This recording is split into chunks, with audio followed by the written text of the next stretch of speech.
Warahmatullahi wabarakatuh. Waalaikumsalam warahmatullahi Waalaikumsalam warahmatullahi wabarakatuh. wabarakatuh. Siti Jabar yang saya hormati, ya alhamdulillah puji syukur kita panjatkan kehadirat Allah Subhanahu wa taala karena hari ini kita masih dipertemukan di ruangan ini dalam keadaan sehat walafiat. Mudah-mudahan semuanya di hari ke-7 bulan suci Ramadan, mudah-mudahan sampai terus menuju akhir bulan suci ini kita dikasih diberi kesehatan dan Bapak Ibu,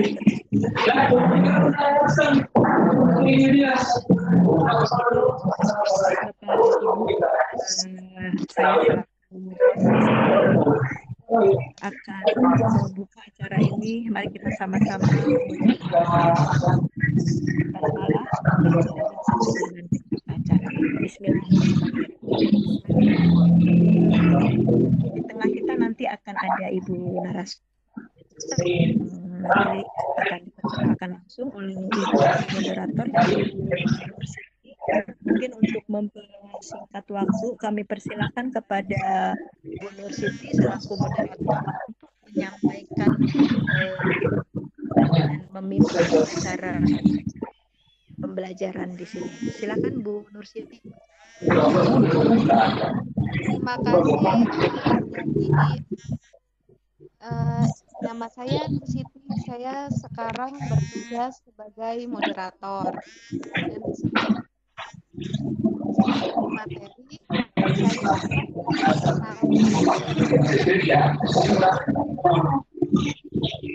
sang narasumbernya ya. Evi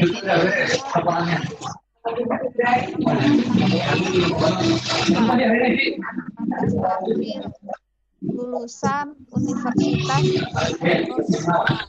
pekerjaan pengelola KB Al Hidayah. Alamat sekarang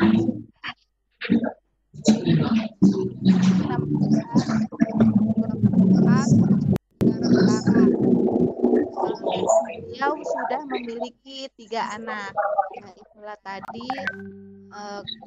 biodata singkat dari saya.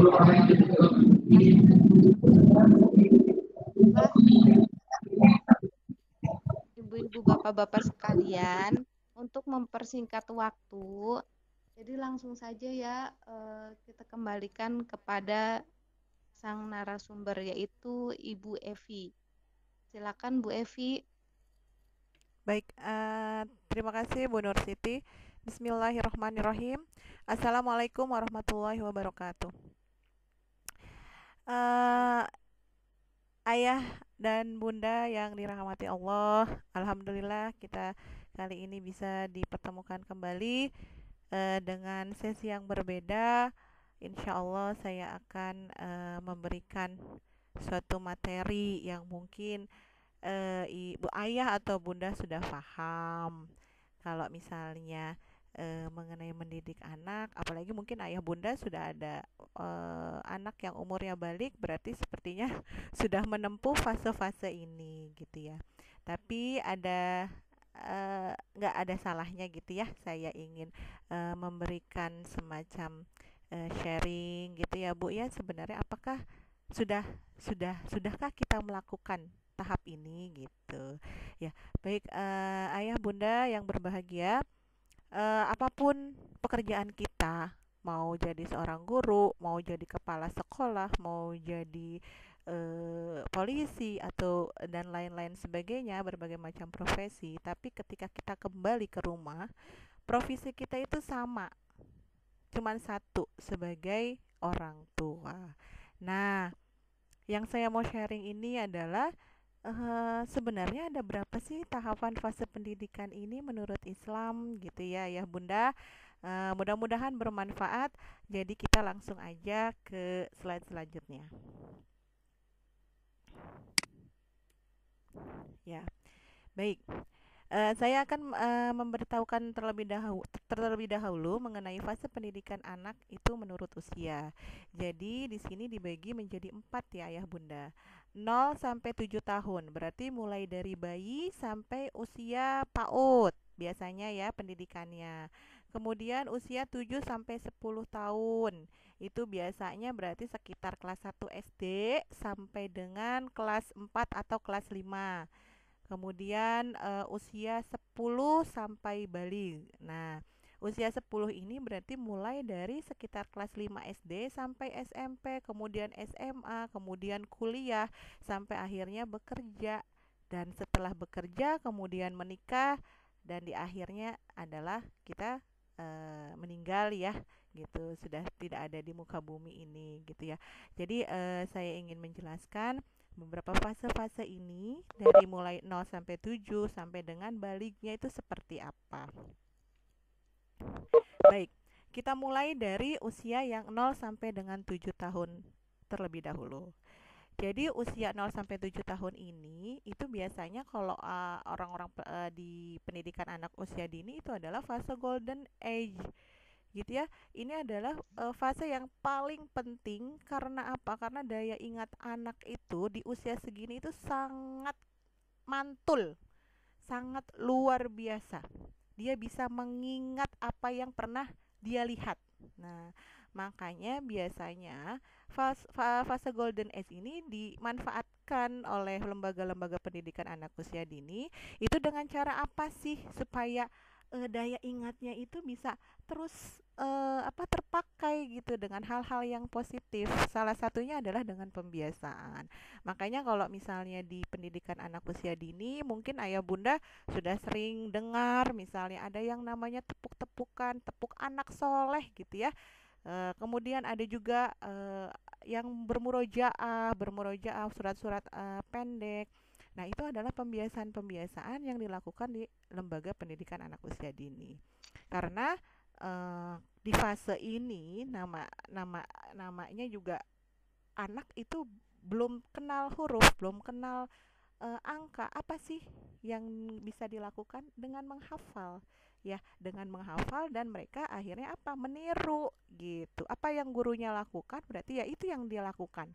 Makanya saya mewanti-wanti juga bagi para orang tua gitu ya. Misalkan ingin anaknya tertib, memiliki adab dalam makan dan minum gitu ya. Kemudian melihat anaknya, waduh, ini menggunakan tangan kiri nih pada saat makan. Nah, ajarkan, beritahukan si anak sebelumnya ibu mencontohkan terlebih dahulu bahwa makan itu tidak boleh makan pakai tangan kiri. Tetap harus misalnya kita memegang satu gorengan, satu cabe gitu ya di tangan kanan dan tangan kiri. Ketika di tangan kirinya itu memegang cabe, berarti ibu harus pindahkan dulu ke tangan kanan. Karena apa? Karena anak melihat, meniru. Suatu saat ketika anak melihat ibu memakan cabe menggunakan tangan kiri, nanti anak akan eh, langsung berkomentar, ibu kemarin makan cabai pakai tangan kiri. Nah, itulah yang nantinya bisa jadi senjata makan tuan buat orang tuanya. Karena apa? Karena itu hal yang sepele, tapi kita harus memberikan contoh yang benar-benar akan kita terapkan kepada si anak.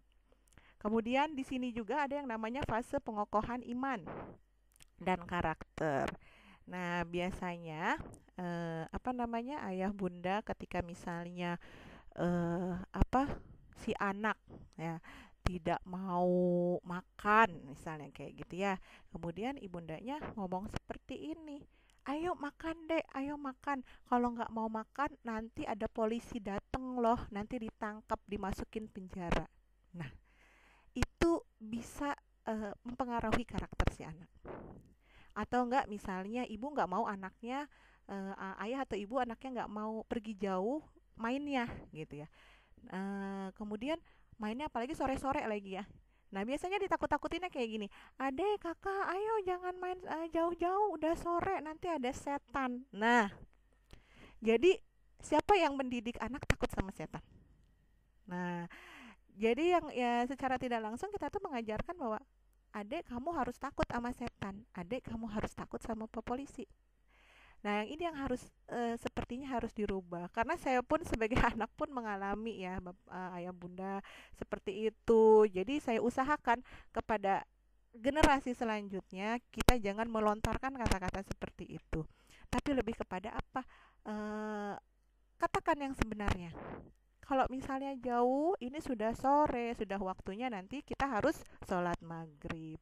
Tidak usah sudah tidak usah ditakut-takuti dengan setan atau dengan makhluk-makhluk Allah lainnya gitu ya. Itu tidak perlu. Kemudian di sini ada yang namanya fase mencintai, mahabbah, ya, mencintai Allah, mencintai Rasulnya, mencintai Al-Quran dan agama. Itu sepertinya sangat sulit ya. Kadang-kadang kita yang sudah dewasa aja gimana nih caranya nih ya, gitu ya. Tapi sebenarnya untuk usia yang seperti ini tidak usah terlalu dalam, hanya perlu pembiasaan saja. Makanya kan kadang-kadang tepuk anak soleh itu salah satunya adalah ada yang namanya cinta Allah, cinta Nabi, cinta Islam sampai mati. Jadi dia mengerti bahwa kita harus mencintai Allah, kita harus mencintai Rasulnya, kita harus mencintai agamanya. Nah, bagaimana sih cara mencintai Allah untuk anak-anak seperti ini? Kadang-kadang kan ayah bunda kan suka nganterin juga ya anak-anaknya sekolah naik motor gitu kan, atau ada yang misalkan naik mobil.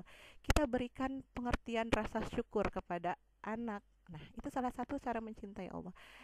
Di sela-selanya anak lagi diem, kemudian kita bawa motor, kita ajak bicara anak, kita bilang seperti ini, Ade, alhamdulillah ya kita sudah sampai nih, cepet lagi perjalanannya, alhamdulillah kita pakai motor dek soalnya jadi bisa cepet. Coba kalau misalnya tadi kita lihat ada yang naik angkot bisa terlambat dek. Nah, itu rasa syukur.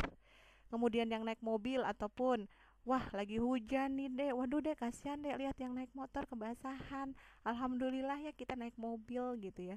Nah, di situ apa namanya, hati-hati juga ya Bu antara antara memberikan pendidikan rasa syukur dengan sombong nantinya. Jadi berikan yang benar-benar bahwa kita itu memberikan pendidikan rasa syukur kepada Allah gitu. Kemudian mencintai Rasul, mencintai Nabi. Bagaimana sih caranya? Caranya yang simpel-simpel saja. Dengan cara apa? Ibu bisa kita bisa membeli apa namanya, buku-buku cerita mengenai Rasul, 25 nabi, bagaimana perjalanannya beliau gitu ya membawa agama Islam gitu ya, berdakwah, kemudian berperang gitu kan. Itu sosok-sosok itu sosok pahlawan, sosok berdakwah gitu. Itu tuh sudah komplit di situ gitu. Tidak perlu yang lain gitu. Kemudian kita mengajarkan kepada anak mencintai Al-Quran dengan cara apa? Dengan cara yuk dek kita murojaah gitu, membacakan surat Al-Fatihah ataupun surat-surat pendek lah biasanya ya yang biasanya diajarkan untuk usia-usia seperti ini. Nah, kemudian di fase ini juga itu di usia 0 sampai 7 tahun itu tidak boleh kan dipaksakan untuk ibadah. Misalnya ya Bu, usia 4 tahun, 5 tahun, mau masuk TK nih katanya. Terus adek harus yuk kita sholat yuk. Nggak mau ah katanya, aku mau main aja. Misalnya seperti itu, kita tidak usah memaksakan. Kita nawarkan, beliau anaknya tidak mau, ya sudah jangan dipaksakan karena memang tidak ada kewajiban untuk itu. Misalnya menghafal atau belajar di usia-usia di bawah umur 4 tahun kan tidak diwajibkan untuk menghafal, untuk belajar, kecuali misalnya nanti setelah umur usia 5-6 tahun kemudian diperkenalkan, itu dipersilahkan. Makanya di sini juga ada option yang namanya tidak diwajibkan diajarkan sholat, berhijab apalagi ya. Nah, berhijab ini kadang-kadang kita juga pengen ya. Biasanya ibu-ibu tuh yang punya keinginan adalah saya mau mengenalkan dari usia 0 bulan. Kadang-kadang kita suka lihat juga ya ada yang bayi gitu pakai jilbab gitu.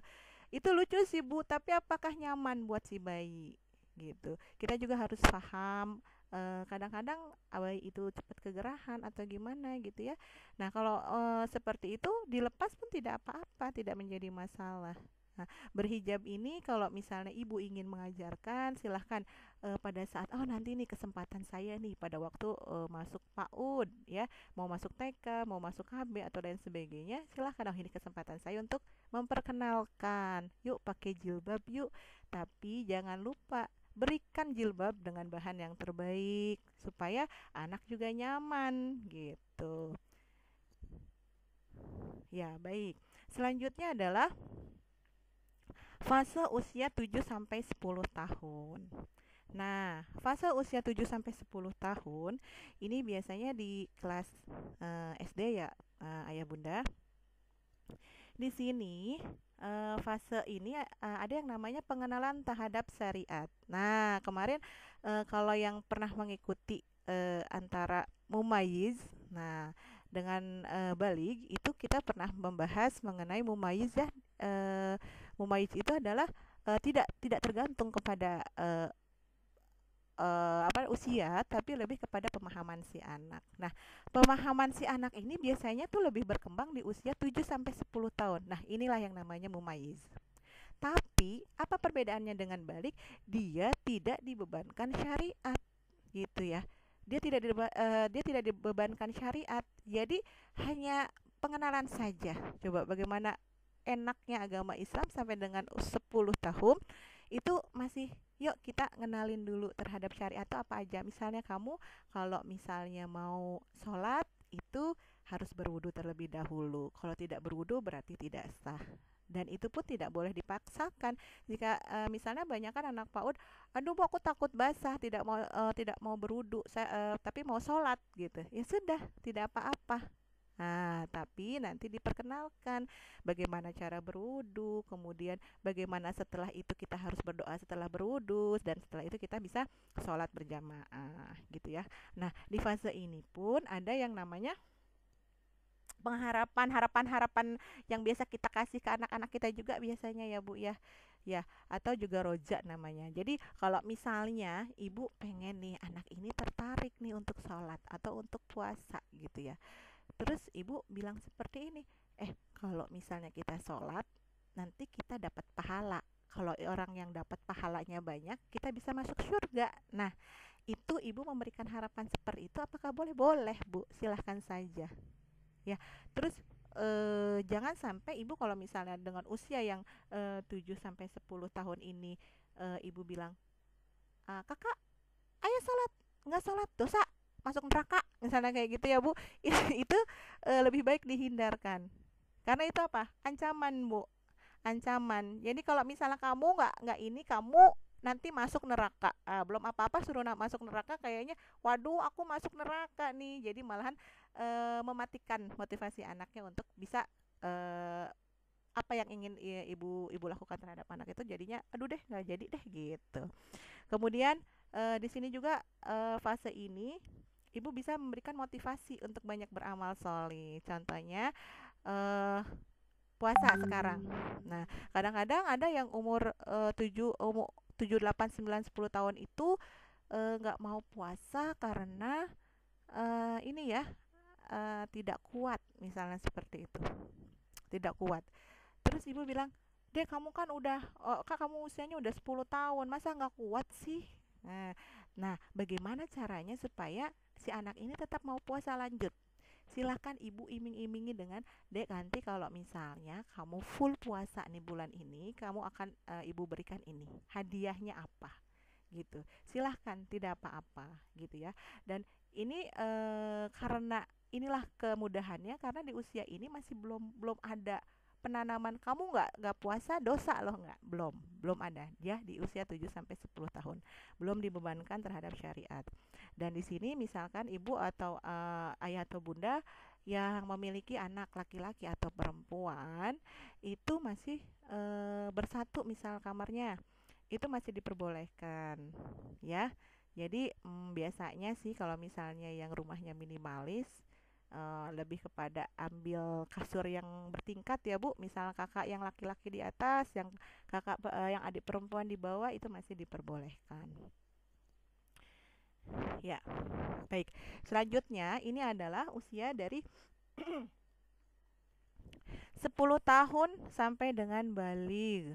Nah, usia 10 tahun ini berarti sekitar umur usianya di kelas 5 SD, 4 atau 5 SD gitu ya. Sampai dengan balik, berarti sampai dengan sudah terlihat tanda-tanda baliknya. Ya, mungkin ayah bunda sudah paham baliknya laki-laki seperti apa, baliknya perempuan seperti apa. Baliknya perempuan itu ditandai dengan datangnya menstruasi untuk perempuan. Sedangkan kalau laki-laki itu pada saat mengalami mimpi basah ya, ayah bunda. Jadi jangan sampai kelewat juga nih kita tanda-tanda baliknya nih anak tuh jangan sampai kelewatan gitu ya. Jangan karena fase-fase ini ya itu betul-betul kita harus bisa mendampingi anak-anak kita. Nah, di fase 10 sampai balik ini itu adalah fase persiapan mukallaf. Nah, di sini baru mulailah yang namanya ada pembebanan syariat. Kalau misalnya dilanggar itu boleh diancam dan dihukum. Nah, model misalnya kamu nanti masuk neraka itu bisa diterapkan pada saat anak usia 10 tahun sampai balik gitu ya, ibaratnya pas pada saat 10 tahun itu sudah boleh, silahkan. Kalau misalnya kamu tidak sholat berarti kamu nanti masuk neraka, atau kalau kamu nggak sholat tepat waktu nanti ibu akan hukum kamu, akan ibu kunci misalnya seperti itu gitu ya. Udah kamu mendingan di luar aja karena misalnya anaknya senangnya main gitu, nah itu dihukum. Tapi apa namanya, eh, bentuk hukuman juga itu yang harus mendidik. Nah kalau misalnya ibu yang sudah pernah gini, ya udah dikunci aja rumahnya dari dalam gitu ya, tiba-tiba anaknya malahan jadi keluyuran gitu kan. Nah itu berarti ibu juga harus paham nih hukuman apa nih yang pas untuk anak gitu ya. Setidaknya bisa mendidik anak itu, bisa apa yang kita ajarkan kepada anak itu tuh masuk gitu. Kemudian di fase ini juga dikenalkan selain apa namanya, ancaman yang kita kenalkan kepada anak itu supaya apa sih? Supaya ada rasa takut kepada Allah gitu ya. Jadi jangan takutnya kepada setan. Malah kadang-kadang kalau misalnya ibu mau mendidik anak mulai dari rasa takut kepada Allah ketika dia berbuat salah gitu ya. Misalnya dia kurang bersahabat dengan kakaknya gitu ya. Si adik bisa diberi pengertian, jangan seperti itu nanti Allah marah gitu ya. Jadi nggak usah, nanti nggak ditemenin deh gitu, udah boleh. Jadi ada penokohan nih, nanti Allah marah. Allah marah seperti kalau misalnya kamu berantem sama kakak nanti Allah marah, jangan ya. Nah seperti itu. Nah disinilah baru mulai dipisahkan antara laki-laki dan perempuan, baik itu tempat tidur dan pergaulannya. Jadi kalau misalnya tadi yang saya sebutkan, kakaknya laki-laki kemudian adiknya perempuan, itu silahkan berpikir orang tuanya.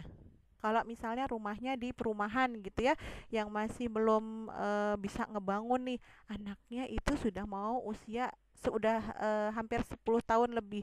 Berarti harus berpikir otak nih bagaimana caranya eh, si anak ini tidak bercampur antara kakak dan beradik.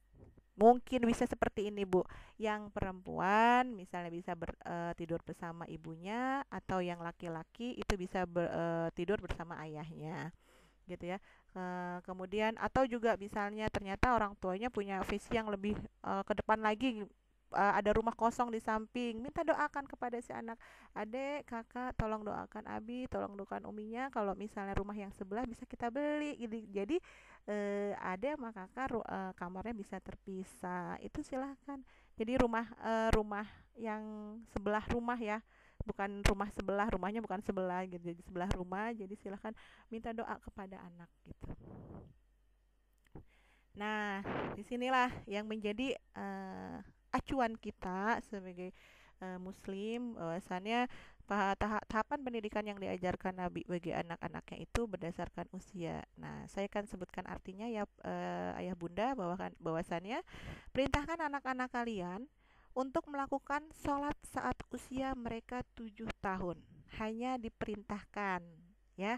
Dan pukullah mereka saat usia 10 tahun. Ketika misalnya anak-anak kita sudah mulai membangkang, tidak mau sholat, tidak mau puasa, itu boleh dipukul. Hanya lihat pukulnya seperti apa. Pukulannya harus yang sifatnya mendidik. Saya juga rada bingung nih, pukulan yang sifatnya mendidik gimana gitu ya. Jadi kadang-kadang kalau misalnya emosi suka keterlaluan, tapi kita harus bisa, saya juga belajar bagaimana caranya mengontrol diri supaya pukulan itu pukulan yang benar-benar anak itu bukan karena hasil emosi dari orang tuanya, tapi lebih kepada bagaimana mengajarkan si anak bahwasannya, dek, kakak, umur kamu sudah 10 tahun, sudah saatnya kamu harus sholat gitu. Sudah harus sholat karena apa? Karena nanti pada saat setelah umur 10 tahun gimana nih kejadiannya? Keadaannya harus gimana? Nah, di sini juga dipisahkan tempat tidur bagi anak perempuan dan anak laki-laki. Tadi ya seperti yang sudah dijelaskan sebelumnya. Ini disahihkan oleh Albani. Selanjutnya, nah di usia inilah balig dan sampai akhirnya kita meninggal ya, ayah bunda. Ya, di usia balik ini berarti anak itu sudah memikul sendiri beban syariatnya atau taklif, dosa dan pahalanya. Nah, tadi menyambung yang tadi, setelah umur 10 tahun ya sampai dengan balik, itu berarti ayah bunda sudah bisa ngomong seperti ini. Dek, kamu udah 11 tahun, berarti kamu punya dosa. Kamu punya pahala, kamu yang terima. Gitu ya. Kadang-kadang kalau misalnya umur masih masih di bawah 10 tahun, kita kan suka doain, ya Allah, ampunilah dosa-dosa gitu ya. Itu bisa terdengar ya, Bu. Ya. Jadi kalau misalnya udah di atas 10 tahun itu sudah bawa masing-masing. Nah, dimulai dari situlah sampai dengan nanti dewasa gitu ya. Di situ anak sudah berhak menentukan jalan hidup sendiri. Sedangkan orang tua, fungsinya orang tua berarti hanya untuk apa? Untuk mengarahkan dan memberi nasihat saja. Jadi kalau misalnya kita mengikuti fase-fasenya dengan sesuai dengan apa yang sudah dianjurkan oleh Islam, berarti seharusnya untuk ke arah selanjutnya itu tidak terlalu sulit. Kecuali kalau misalnya kita melewatkan fase-fase sebelumnya, itu luar biasa, akan menjadi drama setiap hari dengan anak-anak kita, anak-anak yang sudah balik, apalagi usianya, yang sudah bisa ngebantah ya, ibaratnya seperti itu. Kemudian di usia balik ini anak juga sudah memiliki fase mandiri dan sudah mampu bekerja sehingga tidak wajib lagi dinafkahi. Ya, bagi anak-anak yang sudah lulus kuliahnya gitu kan, kemudian harapan orang tua adalah ya itu, kamu bisa menafkahkan diri kamu sendiri gitu ya. Jadi sebenarnya tantangan yang terberat itu adalah ketika anak sudah balik dan kita melewati fase-fase yang harusnya kita lakukan di sebelum yang tadi sudah saya share materinya. Nah, itu sudah terlewat gitu. Dan akhirnya nanti yang ada menyesal kemudian tiada berguna gitu ya.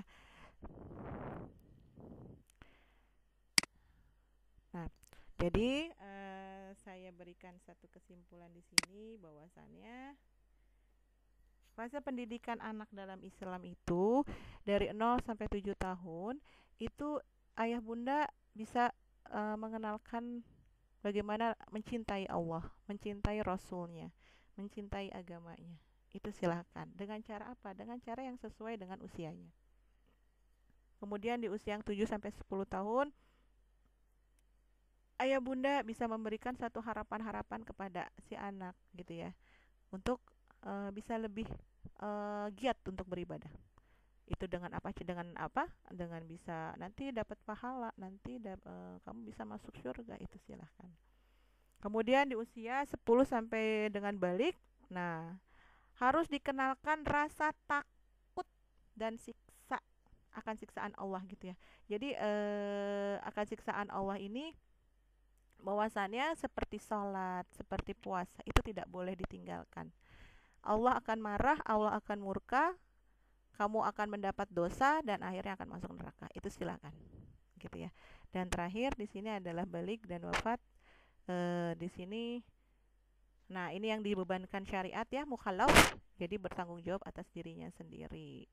Dosa dibawa sendiri, pahala dibawa sendiri. Yang kita sebagai orang tua sepertinya sudah cukup dari usia 0 sampai dengan 10 tahun untuk benar-benar memberikan pengajaran, memberikan pelajaran gitu. 10 tahun udah tidak ada ampun lagi ya, ayah bunda ya, tidak ada lagi yang namanya ya udah deh nggak apa-apa masih SD ini kelas 6, jangan gitu ya. Ya. Selanjutnya dari sesi terakhir ini adalah Saya hanya bisa berdoa pada Allah supaya ayah bunda uh, apa namanya memiliki anak yang soleh dan soleha, karena itu adalah investasi yang sangat besar gitu ya, akan mendoakan kita nanti pada saat kita meninggal, insya Allah.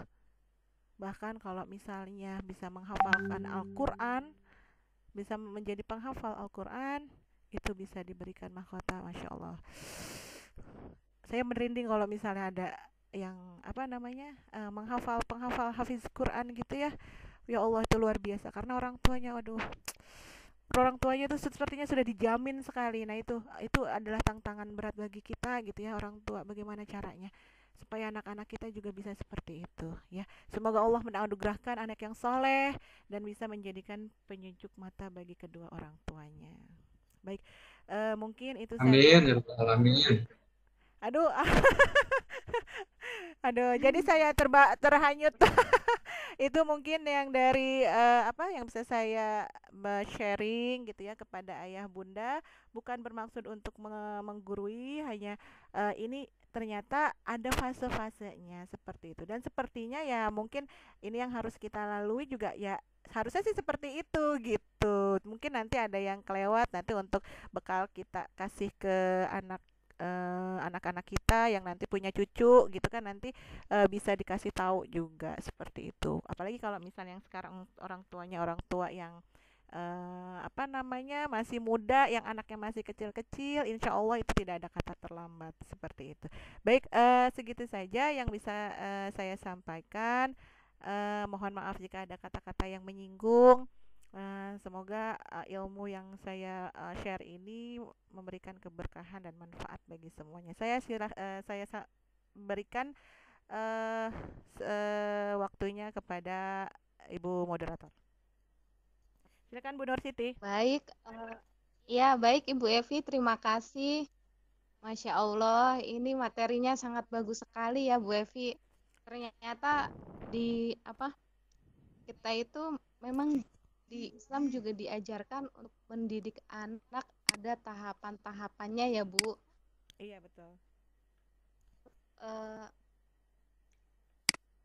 Itu kan tadi kita sudah simak bersama materinya dari Ibu Evi, dan sekarang ya bagi yang mau bertanya boleh dipersilahkan.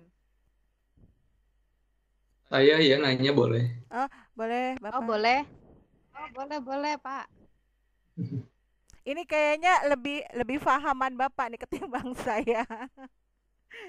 Enggak Bu, sama aja, bahkan saya Bu. Silakan Sedikit Pak. aja Bu, Ya, sedikit pembahasan Ibu tadi. Iya silakan Pak. Tadi ya kebetulan saya ada agak ninggalin ruangan sebentar karena betul juga ada anak buah yang nanya sesuatu. Iya silakan. Pas begitu duduk sini, saya pas duduk nyamperin lagi ke ruangan, ternyata udah nyampe ke fase 10 tahun sampai balik, entah balik sampai wafat. Oh iya, yang ada bunyi ya. Bentar. Ya Bu. Ya, apa Pak? Nah tadi slide yang hampir berakhir gitu maksud saya. Tadi saya baca dan istilah dari Ibu bahwa ada fase di mana, kalau saya simpul kalimat saya nih ya, bukan kalimat Ibu, kalimat saya. Ya. Ada fase di mana bahwa orang tua tidak wajib lagi untuk apa tadi, intinya si anak tadi diberikan kebebasan, kemudian pokoknya orang tua lepas tanggung jawab pada anaknya tuh, karena anak balik kemudian sudah mampu, sudah berpenghasilan kan ya, kalau seperti itu ya udah kerja gitu. Pendapat saya ini secara pribadi, pendapat saya kalimat itu kayaknya lebih cocok untuk anak laki-laki gitu. Untuk anak perempuan kayaknya kita nggak bisa deh. Karena saya merasakan punya anak perempuan gitu ya. Kenapa? Karena kalau belum menikah itu tanggung jawab kita orang tuanya. Kalau laki-laki ya mungkin udah bisa kerja, udah silakan mandiri. Kalau perempuan kayaknya kalau belum punya suami itu tanggung jawab saya dari segi ayahnya, gitu, walaupun berapapun dia usianya, tetap kita yang banyak memberikan masukan. Mohon maaf kalau saya salah tanggap ya. Enggak, betul. Oke, enggak itu aja. Ya baik. Untuk yang perempuan, ya apa namanya itu sharingnya bagus sekali ya Pak. Karena kan Bapak ya sudah yang memiliki usia balik, anak yang usia balik gitu ya. Baik. Alhamdulillah saya udah gadis, Bu. Oh, gadis, Masya Allah. Sudah ada yang lamar, Pak? Belum, belum. Bu. Masih kuliah. Masih kuliah. Insya Allah mudah-mudahan rezekinya ada ya, Pak ya, untuk jodoh gitu. Amin. Ya. Makasih. Baik. Jadi di sini dituliskan adalah anak itu sudah berhak menentukan jalan hidup sendiri. Nah, jadi di sini juga ya kita sebagai orang tua itu tidak berlepas tangan untuk tanggung jawab. Tetap saja kita bertanggung jawab terhadap anak kita. Hanya dia memilih hak untuk menentukan jalan hidup sendiri. Jadi kalau misalnya si anaknya bapak ngomongnya seperti ini, ayah aku mau nanti menikah muda ceritanya, belum kuliah gitu, itu dia punya belum selesai kuliah, kan ada juga ya Pak ya, karena kan untuk menghindari hal-hal yang negatif, misalnya ada, apalagi misalnya sudah ada pasangan, itu kadang-kadang kan ada juga yang orang tua melarang seperti itu. Jadi di sini si anak itu sudah berhak menentukan jalan. Nah, kalau misalnya ayah sama bunda misalnya tidak kurang setuju lah, misalnya kamu harus menyelesaikan pendidikan, ya, sampaikan dengan azan, karena di sini ada yang namanya orang tua mengarahkan dan memberikan nasihat. Nah, itu fungsi. Jadi memang betul Pak, kalau untuk yang wanita sampai dengan nanti dia belum ada yang meminang, itu adalah tetap menjadi tanggung jawab orang tuanya. Karena mau kemana lagi gitu kalau perempuan mah ya Pak ya, kalau misalnya nggak ke orang tua seperti itu. Ya betul sekali Pak. Betul sekali. Jadi terima kasih, Bu. Iya, sama-sama. Ya silahkan. Ya, silahkan. Tuh Ibu Nurmani mau nanya Bu katanya. Oh baik, ya boleh Ibu, silahkan. Assalamualaikum Bu Evi. Waalaikumsalam Ibu Nurmani. Sehat Bu? Iya, alhamdulillah. Alhamdulillah sehat. Ya. Serak nih. Serak. Keren banget nih, Masya Allah, materinya mantap, luar biasa. Alhamdulillah. Kalau ini juga saya suka deh. Mudah-mudahan bermanfaat. Ini yang jadi, ya amin. Yang ini mau cerita sedikit. Boleh. Saya tuh punya cucu. Ya, iya, aduh. Saya tuh punya cucu. Ada nenek. Udah nenek ya? Nenek, ini mah Nini. Nenek apa nenek nih?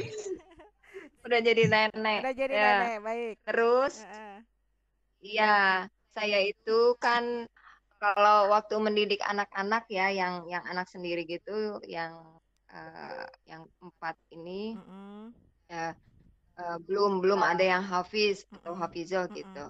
Tapi saya berharap kepinginnya nih untuk yang cucu saya, walaupun tidak tinggal di rumah, ya sekarang tinggal di Tangerang gitu, di Parung sama ibu ayah. Saya pingin tuh saya akan saya suka kasih tahu sama anak saya ya, yang pertama, kamu tolong tiap malam gitu, tiap pagi atau di sela-sela mau dia tidur atau dalam kesehariannya, coba deh disetelin murotal gitu ya, Al-Quran gitu, biar telinganya itu terbiasa dengan suara-suara itu. Lantunan Al-Quran. Nah, saat ini kan dia usianya 6 bulan ya. 6 bulan gitu. Nah, yang saya tanyakan, kira-kira itu waktu yang paling pas gitu. Kapan? Apakah udah benar saya itu menyuruh ibunya itu tiap malam gitu? Iya. Atau yang pengennya lebih pas lagi gitu jawaban dari Bu Evi. Iya. Aduh, saya jadi malu saya malu sama nenek. Nenek lebih banyak pengalamannya. Pengalamannya anaknya banyak, cucu satu itu. Ya baik, insya Allah ini hanya ini aja ya, mungkin sharing ini saja. Jadi kalau misalnya nenek, jadi nenek Jadi misalnya Ibu Nggak Nurmani apa-apa, siap dipanggil Nyai, Nyai guru gitu. Teman-teman sekarang manggil saya Nyai guru. Nyai guru, Masya Allah ya. Jadi Bunda, jadi kalau misalnya Bunda menginginkan cucunya itu menjadi seseorang yang benar-benar berkualitas mulai dari 6 bulan ini nih, mau supaya dia terbiasa dengan ayat suci Al-Qur'an. Ibu misalnya Bunda bertanya apakah seperti itu, boleh, silahkan Bu. Malahan kalau misalnya orang tuanya yang membaca Al-Qur'an itu lebih luar biasa gitu. Jadi orang tuanya yang membacakan, karena kan pada saat dia isi ibu mengandung pun kan itu memang ketika ini 6 bulan mengandung apa 6 bulan udah keluar dari perut, Bu? 6 bulan sudah di luar. Oh, sudah di luar. Nah, ya kalau misalnya untuk yang seperti itu di dalam kandungan pun ketika misalnya dia di 3 bulan ya, sebelum ditiupkan ruh menjadi manusia, itu kan memang kita harus sebagai ibu itu waspada, kita benar-benar harus perbanyak yang namanya amalan-amalan. Bisa itu membaca Quran, kemudian sholat sunnah gitu ya. Itu sangat-sangatlah dianjurkan. Kalau misalnya ibu tanya, sudah pas belum seperti itu? Insya Allah sudah, karena nanti makin kesini dia akan terbiasa, tidak akan merasa asing lagi dengan Al-Quran seperti itu. Dan insya Allah Bu, kalau misalnya nanti anak cucunya Bunda nanti insya Allah menjadi hafizah gitu ya, kemudian dia akan mencari orang tuanya, kemudian memakaikan mahkotanya, kan anak itu kan nanti akan memiliki syafaat, Bunda. Nanti kalau misalnya saya sudah memberikan kepada orang tuanya mahkota, kemudian apalagi yang dicari ya neneknya, nenek mana nih nenek gitu. Insya Allah iya. Subhanallah, merinding ya Allah. Makanya saya juga merinding. Karena kan Allahu Akbar. Iya, jadi ada anak yang hafizah gitu, dia bisa memberikan syafaat. Syafaatnya itu kepada siapa ya? Salah satunya dia akan mencari orang tuanya. Ibu Bunda yang mendukung anaknya supaya menjadi hafiz dan hafizun, nanti insya Allah akan terngiang dan akan teringat di kepalanya dia akan mencari neneknya, seperti itu. Gitu Bunda. Subhanallah, luar biasa, Masya Allah. Semoga ya cucu saya nanti bisa menjadi hafiz. Insya Allah, doain. Allahu Akbar. Udah gak kerasa. Ya Allah. Ya hidup Bu Nurmani, nenek. Makasih banyak. Nenek. Iya, makasih banyak. Semoga nih yang ikut di sini ya, yang ikut ya kajian inilah, anggap aja kajiannya Bunda Ustazah Evi. Semoga anak-anaknya, cucunya menjadi hafiz atau hafizah. Amin. Ya, baik. Mungkin terima kasih banyak. Sama-sama. Mungkin ini sudah kedengaran azan. Mungkin Bu Nur Siti bisa ini aja. Zuhur ya? Sudah zuhur. Iya, jam 3. Gak kerasa. Gak berasa ya? Gak berasa ya? Kayak gimana ini? Udah kayaknya nggak ada yang mau nanya lagi kayaknya. Saya nanya dong Bu. Mana sih Bu? Baru-baru amat. Beri dulu. Bu Yes mau nanya, Bu Evi. Ini soalnya ada Bu. Ada azan. Break dulu mungkin Bu ya. Iya, break dulu aja sebentar.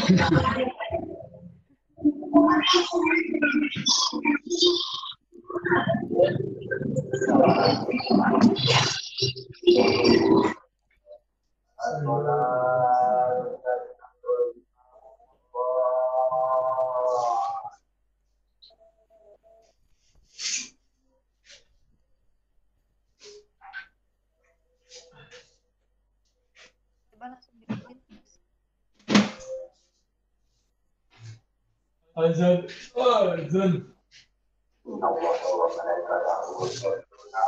Oke, sini. Mungkin nggak ada ya?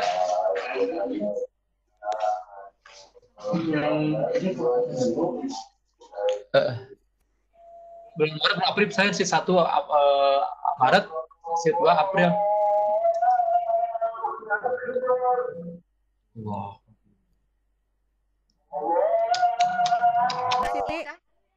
Sudah sepertinya, tapi tadi Pak Eko tadi angkat tangan, mungkin Pak Eko mau bicara sesuatu, silakan. Iya. Halo? Pak Eko kayaknya lagi.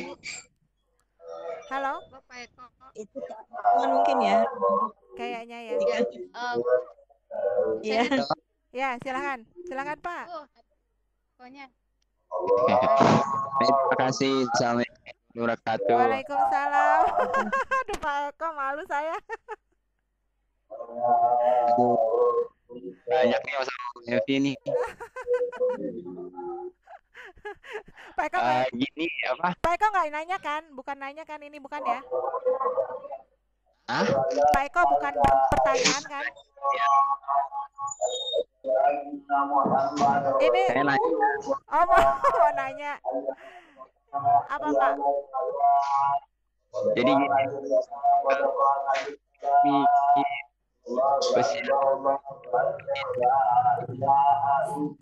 Suaranya terputus-putus Pak. Ya, silakan. Tadi kan usia 7 tahun itu tidak dipaksakan ya? Iya, betul. Usia 7 tahun. Cuma kalau kondisinya mengharuskan seperti itu bagaimana? Mengharuskannya tuh yang kayak gimana nih? Ya gini, kadang kan tidak semua situasi rumah itu ada yang istilahnya untuk ibadah misalnya sedikit agak paksaan untuk meniru atau mencontoh gitu. Walaupun memang pemaksaannya tidak memaksa ada hukuman dan lain-lain. Yang penting sekedar mengikuti. Seperti itu, kita kira-kira bagaimana? Ini usia 7 tahun ya? Halo? Ya, halo. Ya. Ya, baik. Ya, Bu. Jelas. Ya. Jadi di usia 7 tahun ini memang tidak ada paksaan. Bahkan dia tidak sholat pun sebenarnya tidak mengapa. Tapi yang menjadi kekhawatiran adalah kekhawatiran orang tua.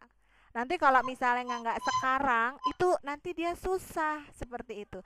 Nah, kalau misalnya itu adalah keinginan orang tuanya, bukan ini kan berdasarkan Islam ya.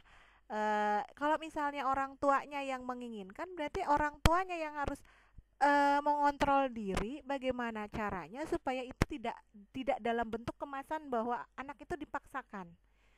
Misalnya sholat tarawih, ayo deh sholat tarawih, mau nggak yuk ikutin 2 rakaat aja, misalnya seperti itu adalah sholat sunnah, silahkan. Atau misalnya anaknya, aku nggak mau sholat, aku maunya duduk aja di sampingnya ibu, begitu, itu silahkan. Karena di usia ini bahkan mukallaf dibebankan syariat saja dia belum gitu, bahkan kalau misalnya dia belum paham, itu bahkan belum masuk dalam mumayyiz, belum paham ya, dia belum paham bagaimana tata cara sholat, itu belum masuk ke dalam kategori mumayyiz, itu tidak mengapa gitu. Jadi kalau misalkan berdasarkan fase yang dibagikan dalam Islam itu adalah seperti ini, berarti yang menjadi keinginan adalah keinginan orang tuanya.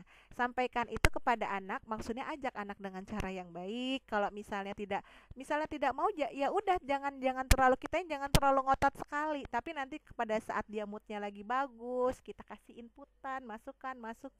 Misalnya, ayo kita salat yuk dek di sini yuk dek, kapan ini yuk, misalnya ibu mau jamaah sama adek, misalnya seperti itu silahkan berikan masukan terus aja gitu, karena kan masih dalam tahap pembiasaan. Nanti kalau misalnya si anak melihat ibunya rajin sholat, dia akan meniru, terus ibunya rajin berpuasa, dia akan meniru gitu, dia akan meniru bagaimana figur orang tuanya saja gitu. Yang penting kitanya memberikan contoh yang bagus, yang baik, seperti itu. Begitu ya Bapak Eko. Sepertinya ini sudah menjelang sholat zuhur mungkin, jadi kita cukupkan. Oke, iya, terima kasih. Iya, terima kasih banyak. Ya. Materinya dikirim ya. Oke, siap. Siap. Saya juga mau, Bu. Baik, nanti saya akan share ke Japri, maksudnya jangan ke grup, saya malu. gitu. Iya, Ya, iya. baik silahkan Bu Nur Siti. Sudah Sudah? ya. Ya. Karena ini berhubung waktunya sudah habis, mau Ya. sholat pada sholat zuhur.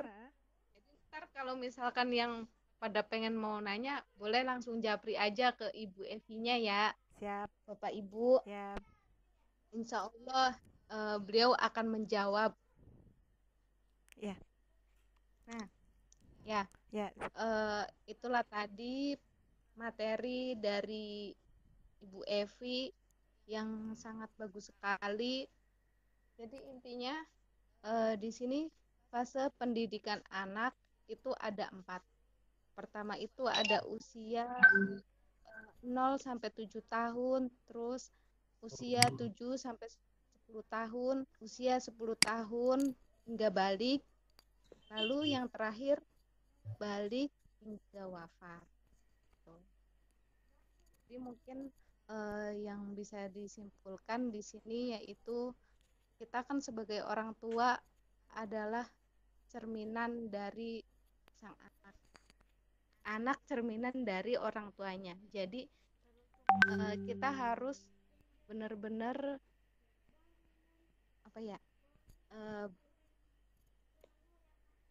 memberikan contoh tauladan. Ya, memberikan contoh yang benar, memberikan tauladan yang baik untuk anak-anak kita. Maaf Bu, saya kalau ngomong kadang suka lupa apa yang mau diomongin gitu. Ya, baik. Ya mungkin saja itu ya Bapak Ibu sekalian. Saya juga mohon maaf apabila cukup itu saya kembalikan kepada host Ibu Haryati.